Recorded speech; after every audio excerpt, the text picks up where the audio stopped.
जनसंख्या today 24 news बहुत जल्द। वेलफेयर एसोसिएशन पदाधिकारी का कहना है कि हम क्यूआर कोड का विरोध करेंगे। दूसरी तरफ ई रिक्शा मजदूर संघ चालक के अध्यक्ष पप्पू सोनकर का कहना है कि जो व्यवस्थाएं सरकार द्वारा लागू की गई है उस पर हम सभी लोग अमल करेंगे और जिन लोगों के पास कागज नहीं है उनकी व्यवस्था के लिए भी सरकार से बात की जाएगी, अधिकारियों तक रखा जाएगा और सरकारी शुल्क में उनके डीएल बनवाने का भी काम किया जाएगा। लेकिन हम प्रशासन पर, उनकी कार्य प्रणाली पर हमलावर हो जाए ये हमारी नैतिकता नहीं है और हम सभी क्यूआर कोड के माध्यम से ही चलेंगे।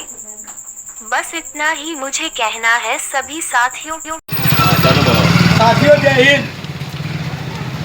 मैं पप्पू सोनकर, ई रिक्शा मजदूर संघ चालक का अध्यक्ष, इस बरसती हुई बारिश में आप सभी ई रिक्शा चालक को संबोधित कर रहा हूं, आपसे निवेदन कर रहा हूं।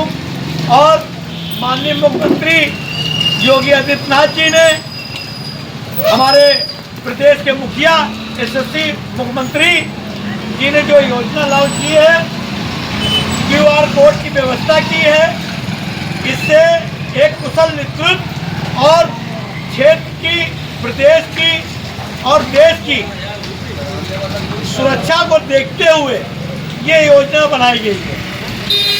क्योंकि कोई रिक्शे वाला कहाँ से आ रहा है, 300 किलोमीटर दूर से, 200 किलोमीटर की दूर से, 150 किलोमीटर की दूर से, 50 अपराधी है या नहीं है, अपराधी है या नहीं है, इसकी कोई भी किसी तरीके का कोई डाटा नहीं है।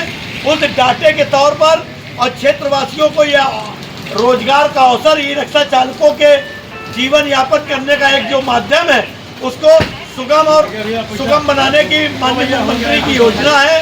और जो इस तरीके से जो लोग कह रहे हैं कि मैं धरना प्रदर्शन करूंगा, क्यूआर कोड का बहिष्कार करूंगा, मैं उन लोगों को चेतावनी देना चाहता हूं कि आप लोग अपराध का बढ़ावा दे रहे हैं और हमारे बीच में हमारे जो ई रिक्शा चालक है उनके परिवार के संचालन में कहीं ना कहीं बाधा बन रहे हैं।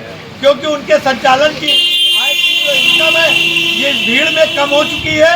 5 रुपए सवारी हमको मिलता है और 5 रुपए से हमारे जीवन का यापन, हमारे बच्चों का भरण पोषण पालन नहीं हो पा रहा है। तो साथियों, ऐसे आंदोलन का बहिष्कार करते हैं और माननीय मुख्यमंत्री जी की ओर से जो क्यूआर कोड की व्यवस्था की गई है उसका पूरा समर्थन करते हैं। और जो धरना प्रदर्शन करने वाले लोग हैं उन्होंने अज्ञात लोगों से जानकारी मिली है कि उनके जो जिनके डीएल है उनके डीएल छीन लिए जाएंगे। तो ये जो दमंगई का जो रूल है वो चलेगा नहीं। बाबा साहब अम्बेडकर के संविधान से ये देश चलने वाला है और इसी तरीके से ये कानून व्यवस्था बाबा साहब अम्बेडकर के तौर तरीके से चलेगी। और जो भी इस तरीके का कृत्य करेगा वो आपराधिक कहलाएगा, बाबा साहब के संविधान की अवहेलना करेगा। जय हिंद साथी। बस यही कि पैसा इनका